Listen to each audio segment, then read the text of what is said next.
My wife threw away 9 years of marriage for a man she kept calling a self-made millionaire. And about 5 months after she walked out, that same man's real wife, a woman worth over $1 billion, sat down across from me in a booth at a cheesecake factory in Scottsdale and asked me to marry her. Hang on. Before I take you into any of this, I owe you a thank you for being here. Because you pulling my little story out of everything else you could have played today, that actually lands with me. So do this one thing with me. Drop the name of your town in the comments wherever you happen to be sitting right now, and I'll call it out loud in the next video. I keep a running list, and I mean that. And if this one hits you the way I think it's going to, give it a like and hit subscribe. That's honestly the stuff that keeps a channel my size alive. Okay? So, let me drop you right where I was standing because I want you to feel this the way it hit me. It's a Sunday in March. I'm in my own kitchen in Gilbert, Arizona, still in my work shirt. I just gotten back from fixing some guy's pool pump out in Queen Creek. And my wife Whitney is leaning against the counter with her arms crossed, and she goes, "Sean, I think we both know this hasn't been working." And I go, "What hasn't been working? I literally just fixed the Delgado's pump. What are you talking about?" And she gives me this look, this tired, patient look, like I'm a slow kid who isn't keeping up. She says, "I've met someone, 9 years." And she said it flat, like she was telling me the trash needed to go out. I made her say his name, and it was Preston, Preston Hale. And the second his name was in her mouth, her whole face went soft and glowing, this look I never once got in 9 years, and this guy pulled it out of her just by existing. I asked who he was. And here's the part I chewed on for months. She lifts her chin and she says, "He's a developer. He built half the boutique stuff going up in North Scottsdale. He's self-made. Sean, he came from nothing and built an empire. And being around a man like that just made me see how small we let our life get. Small. That's the word she used. I'm standing there in a shirt with my own company's name stitched over the pocket, a company I built from one truck, and my wife is calling our life small. I didn't yell. I wish I had some killer line for you. I just sat down at my own kitchen table and I could not feel my hands. And then she made it worse because she'd already lawyered up. "See, Arizona's a community property state. Everything you build during a marriage, the law splits 50-50, and Whitney, being a real estate agent, knew that cold. So she wasn't just leaving, she wanted the house. She wanted half of my business, Delaney Pool and Spa, my trucks, my accounts, half of the thing I built.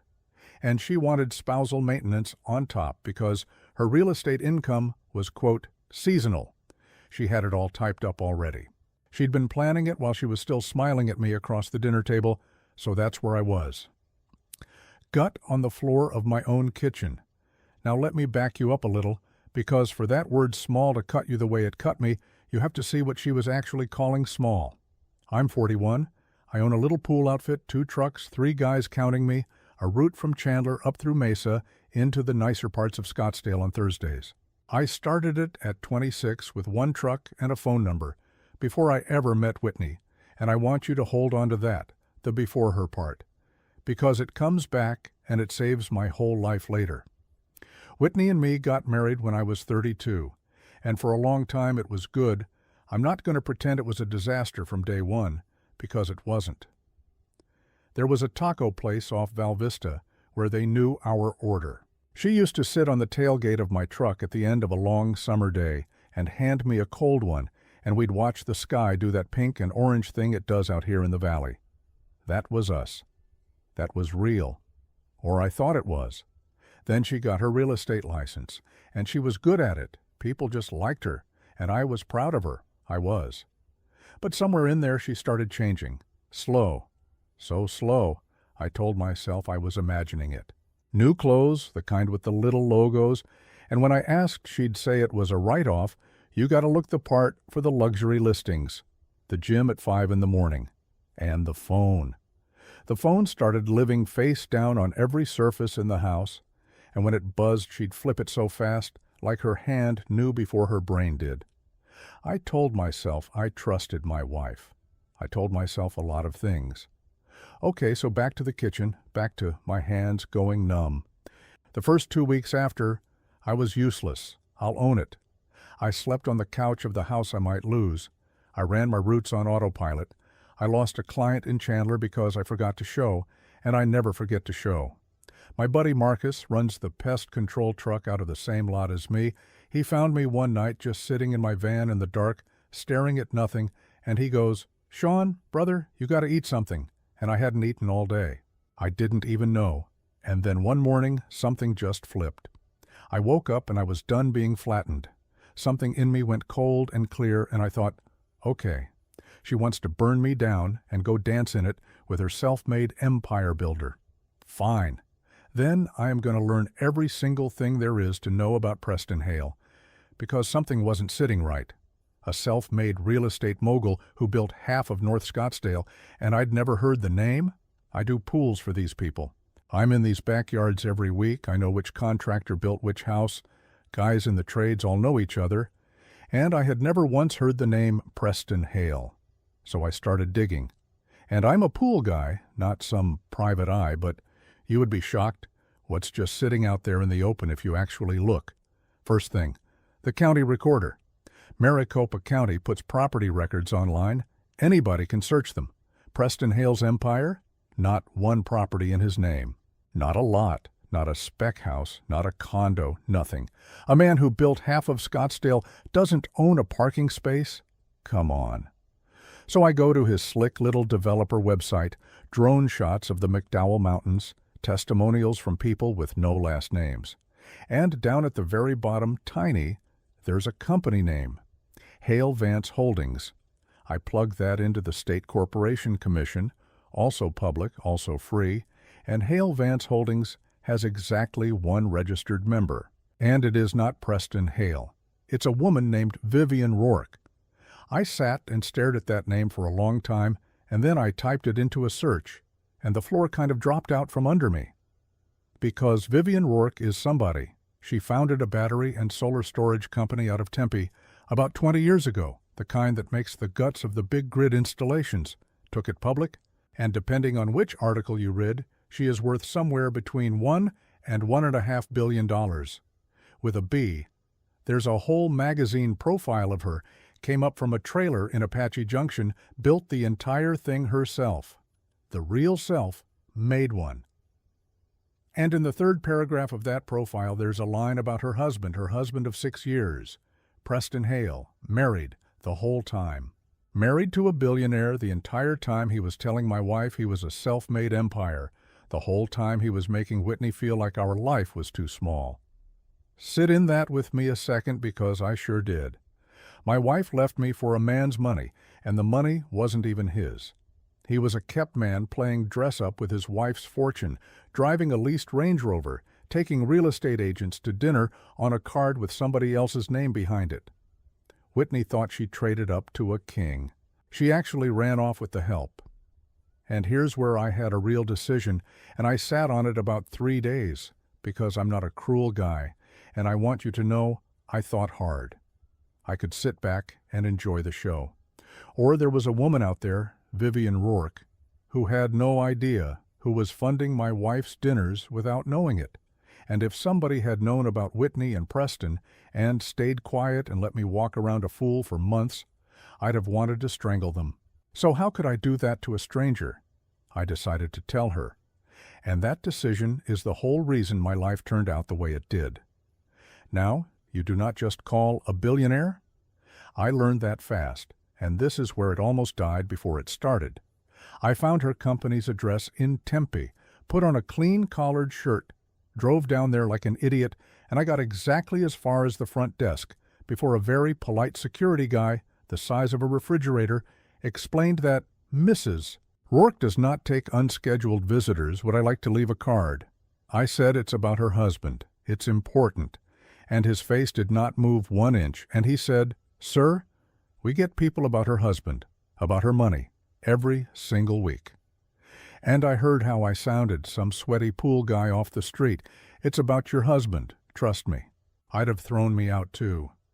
I drove home feeling like a complete fool, And I sat in my van in my driveway, my thinking spot, I guess, and I thought, Sean, this is not your circus. Let it go. Protect yourself. I almost did. But then I thought about that flat, tired look in the kitchen. Small. And I thought, no. So I did the one thing a wall of assistants couldn't just toss in the trash. I wrote her an actual letter. On paper. And I didn't beg, and I didn't rant. I just laid it out plain. The county records, the corporation filing with her name on the fake empire, and the dates of a few dinners Whitney had bragged about on her own public real estate Instagram, tagging fancy restaurants. Dates I figured Vivian could check against a statement. And at the bottom I wrote, I'm not asking you for anything. My wife left me for your husband. I just think you should get to know the truth. Same as I wish somebody had told me. I signed it, left my number, and I mailed it to her house in Paradise Valley, which again is just public record. And I drove past that place once, and the gate alone was worth more than my whole house. Then I waited. 8 days of nothing. I figured some assistant shredded it. On the 9th day, my phone rings from a number I don't know, and a low, steady woman's voice says, Mr. Delaney, this is Vivian Rourke, and she names a cheesecake factory in Scottsdale, of all the places on earth. And I found out later that's exactly why.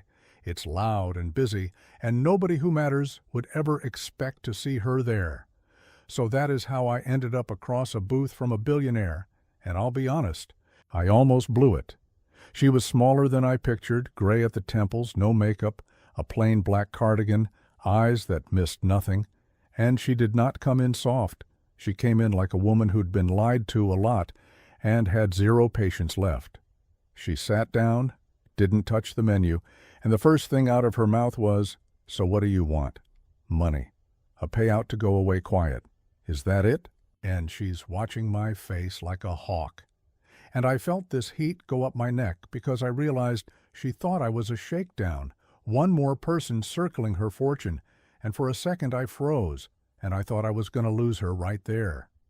So I just slid my little folder across the table, the county printouts, the corporation filing, and I said, I don't want a dime from you, ma'am. I clean pools for a living, and I'm going to keep cleaning pools, whether you believe me or not.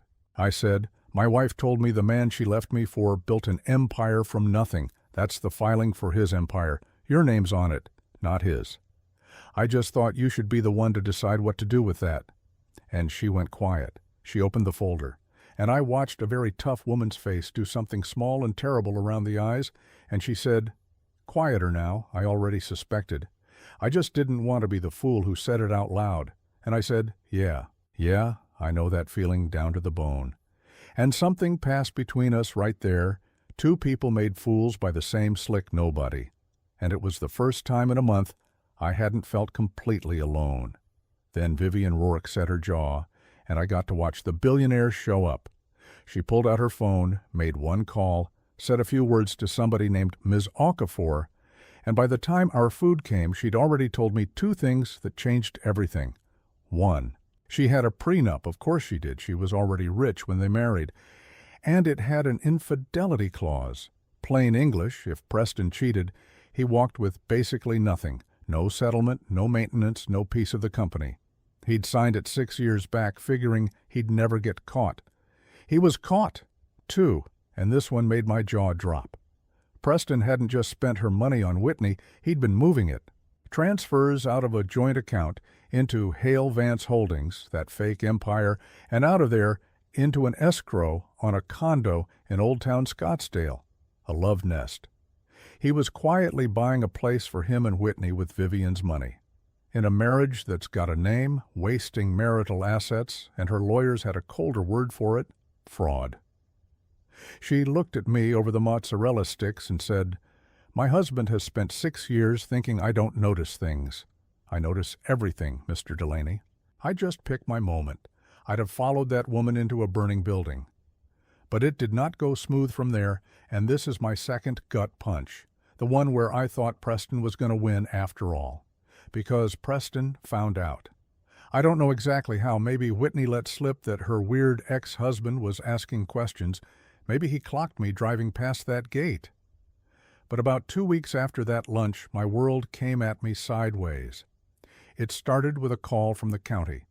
Somebody had filed complaints against Delaney Pool and Spa, anonymous, a stack of them, claiming I was dumping chemicals wrong, claiming I was unlicensed, all invented. And in Arizona, once enough of that comes in, they have to investigate. So now, I've got an inspector at my lot, and my 2 guys standing around not working while I bleed money by the hour.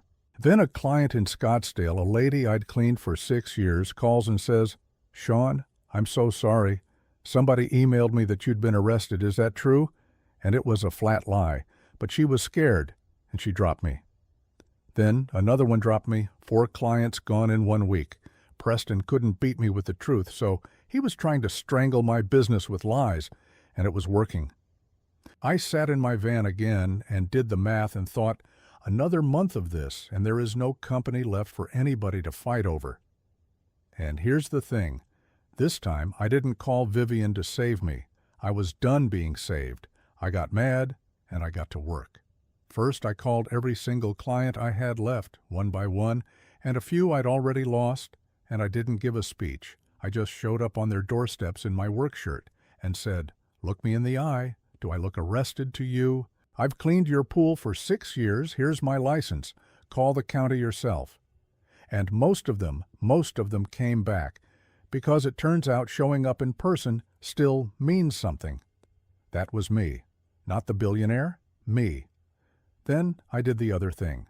I called that Scottsdale client and I asked her to forward me the arrested email, the actual thing, and I sat there and I looked at where it came from, the sender, the little reply address buried under it, and I about fell out of my chair, because the domain on it traced back to Hale Vance Holdings, that fake little empire company.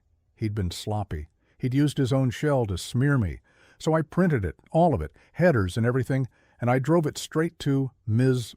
Okafor. Vivian's lawyer and I put it on her desk, and I said, "I think this belongs in your file." And that quiet, sharp woman looked at it and then looked at me, and she almost smiled, and she said, "Mr. Delaney, this is very helpful, because a judge in a divorce does not love finding out one spouse used marital funds and a shell company to run a smear campaign against a witness. Preston had reached out to hurt me, and all he did was hand me the nail that I got to hammer in myself.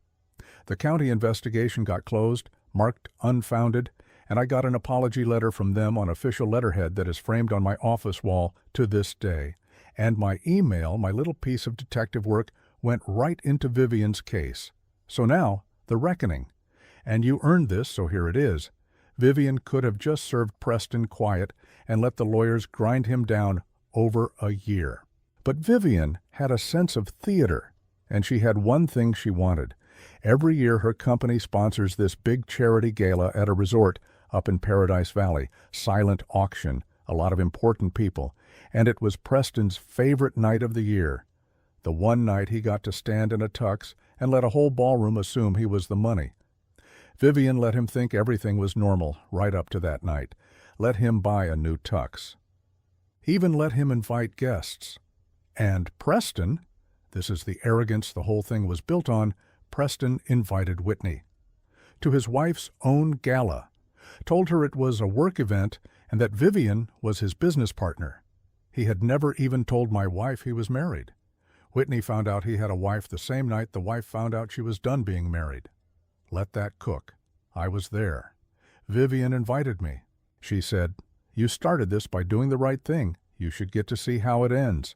So picture it. Big ballroom, chandeliers, 300 people in gowns and tuxes, and up on the little stage, Vivian steps to the microphone for her welcome remarks, which she does every year. Preston's near the front, glass of champagne, one hand on the small of Whitney's back, both of them beaming, king and queen of a castle that was never theirs. She thanks everybody for coming. Then she says, "I want to share some news tonight that's a little personal," and the room goes curious and quiet. And she looks straight down at Preston and says, "After 6 years, my husband and I are ending our marriage." People gasped. And before Preston can even fix his face, she keeps going, calm as still water, she says, "I recently learned that Preston has been unfaithful and that he's been using my money to support that relationship, including trying to buy a second home. Under our prenuptial agreement, that infidelity means he leaves this marriage with exactly what he brought into it." And she paused, and the whole room leaned in, and she said, which was nothing. Nothing. Then she found Whitney in the crowd and said, "And I want to thank the young woman standing beside him tonight, because without her, I might never have had the proof." And 300 people turned and looked at my wife. I have never seen a face do what Whitney's face did.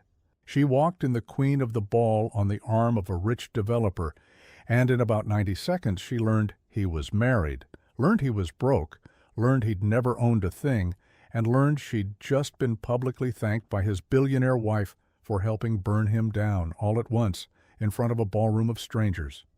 Preston grabbed for her arm, and she yanked it back like he was on fire. I was close enough to hear it. She hissed, "You told me you built all this." And he had nothing. He just stood there, mouth opening and closing. And she said loud enough that the nearest tables went dead silent, "You have nothing."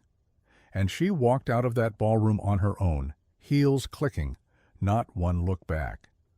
Preston went after her, and a very large man from resort security who Vivian had briefed personally stepped smooth into his path and said, "Sir, let's step outside and talk about your ride home." That was the last anybody at that party saw of Preston Hale.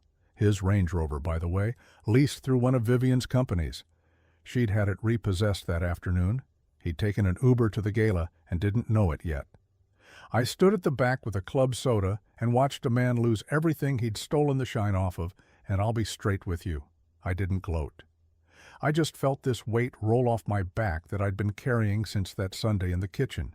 He'd made my wife feel like I was small. Now the whole valley knew who the small one was.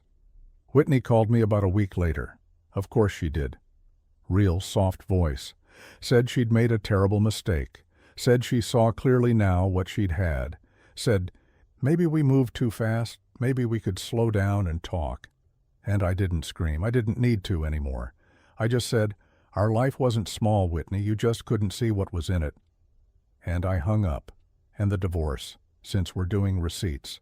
Remember I told you I started Delaney Pool and Spa before I ever met her? That saved me. In Arizona, what you own before the marriage is your separate property, and my lawyer showed the core of the business, the client base, the name, the first truck. All of it predated Whitney by 6 years. So she wasn't getting half my company, nowhere close. She got her cut of what we built together during the marriage, and not a penny more. I bought her out of her half of the house and kept it, the beige house with the pool in Gilbert. And no maintenance because a judge got a real good look at how she'd behaved, and because Ms. Okafor quietly made herself available to my little divorce lawyer with a stack of very helpful documents. Turns out billionaires have friends who make your problems small. Now, that table, that cheesecake factory. I told you at the top that Vivian asked me to marry her, and I bet you've been sitting there this whole time going, "Okay, pool guy, when does that happen?" It wasn't that first lunch. Let me back up. After the gala, Vivian and I just kept talking. Not romantic, not at first, nothing like that. We were the only two people on earth who understood exactly what the other one had been through, and there's a strange comfort in sitting with somebody who doesn't need it all explained. She'd call, or I'd text her some dumb thing, and we started getting dinner, the loud, cheap kind she likes because nobody bugs her, and I found out she's funny, dry as the desert, and that she grew up poorer than I did, and that under the $1 billion she was just a tough, smart woman who'd been lied to by somebody who was supposed to love her.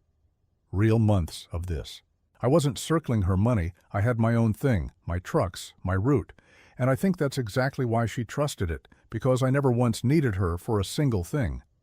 And one night, same cheesecake factory, second time we'd gone back, kind of our joke by then, she was stirring her iced tea and she looked up and just said it, plain, "Sean, I'm too old to waste time pretending. I like who I am when I'm sitting across from you. Marry me." And I laughed because I figured she was messing with me, and she did not laugh, she just held my eyes, and my heart went about 100 miles an hour. I said, "Vivian, you're worth over $1 billion, and I clean pools." And she said, "I don't care what you clean. I care that you drove to my office in a clean shirt to warn a stranger about her husband when you could have just sat back and watched me get hurt." That told me everything.